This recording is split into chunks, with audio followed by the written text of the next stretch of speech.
Hello. Hi. How's it going?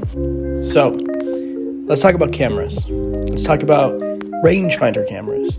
I just love the look, right? I mean, the look, the design of rangefinder cameras, there's just something so sleek, so classy about them. There's just something that it's drawing me in. Now, what does not draw me in is the price tag for some of these cameras. I mean, it's insane. It's crazy. When you're new to film photography and you're like, oh, I'm gonna get a film camera, they're gonna be cheap because nobody shoots film anymore. No, not at all. So I don't have the budget for a Leica. I don't have a budget for a Context G2 or even a Context G1. I don't really have a budget. My budget is go to the thrift store, pick up a camera, and if it's like under $60, I guess under $80, I'll grab it. You know, that's basically my budget. So I found actually a great rangefinder camera that it scratched that itch, you know, for a rangefinder, and it's a reasonable price, and that's the Yashica Electro 35. I love this camera. So I picked this camera up at the beginning of this year. I mean, look at it. She's in mint condition. She looks great. It's got that rangefinder vibe to it. You know, it's a good camera. It's gross. It's probably one of my prettiest cameras that I own, I think. Yeah, definitely. It's probably the prettiest. I'm sorry, other cameras. I hope they're not listening. It looks nice. It looks great. It looks classy. And it shoots well. It shoots good photos. So I'm going to go over the things that I don't like about it first. So, number one, it's fixed. It is a fixed lens mount. So it's got a great lens on there. It does. It's a 45 millimeter f1.7 lens that's slapped on there. But I like wide angle lenses. I love a 28 millimeter lens. I love a 16 millimeter lens. Man, I even shoot 12 millimeter lenses. Like I love a wide angle. That's just how I shoot. It's my style. So I don't love that. I don't love that it's 45 millimeter focal length, but I also don't hate it. Like that's a good focal length. For a focal length to be slapped on there, that's good. That's good. That's reasonable. And it's sharp.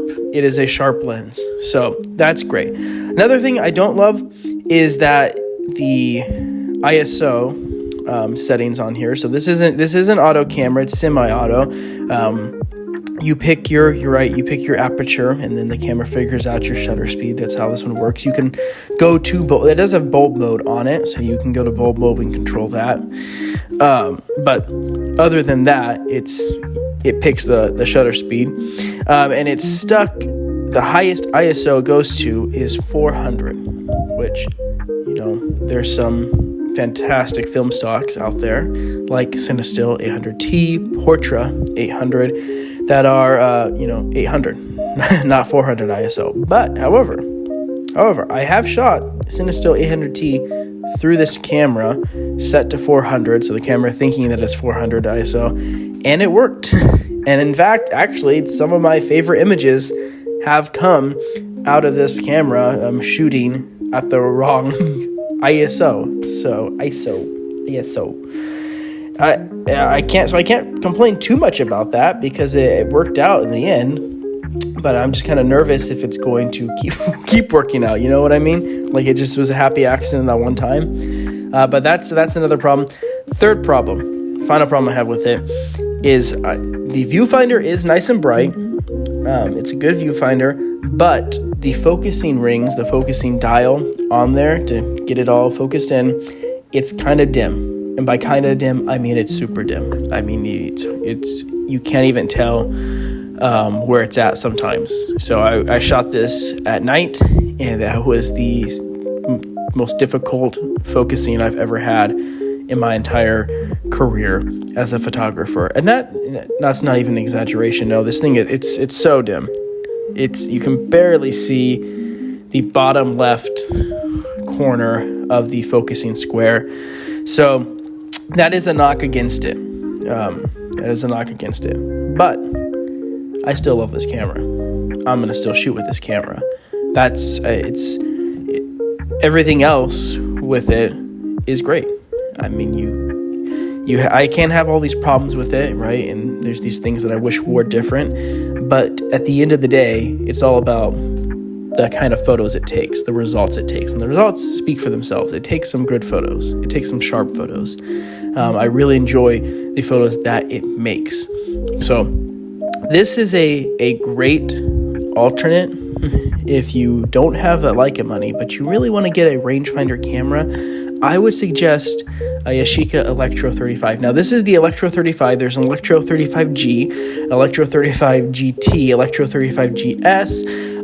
There's is it GSN, I think? Yeah, GSN, GTN. There's a bunch of different ones, but the Electro rangefinder series, the G series, I guess I'm going to call it, it's a great series, or I guess 35 series. It's great. I mean, I have the OG, the original, and I really like it. And I'm sure maybe they fix some of these problems in later models going down the line. Maybe it's a little bit better focusing ring on there, not ring, focusing square. Maybe they brighten it up a bit, but maybe I think they have some higher ISOs too. And the GS and the GT, they go higher up in ISO, so they do fix some of these things, and you could just go find a later version of it. But this is a great budget alternative. If you got that itch, and maybe you don't even want to shoot rangefinder, maybe you just like the idea of rangefinders, and you want to say, hey, is this for me? Because there are some problems with rangefinders. I mean, I have done the classic take a picture and I forgot that the lens cap was on my lens, because you're not looking through the lens, you're looking through the side of the camera. So there are problems with it. It's not great, but in my opinion, my humble opinion, they are some of the prettiest cameras out there, rangefinder cameras. I mean, they're gorgeous. They're well designed. So that's my video. Thank you. Thanks for watching. Thanks for liking. Thanks for subscribing. Thanks for staying with me all the way through to the end. I appreciate it. And I'll be seeing you around. Happy shooting. This did not end. Oh, we're still going.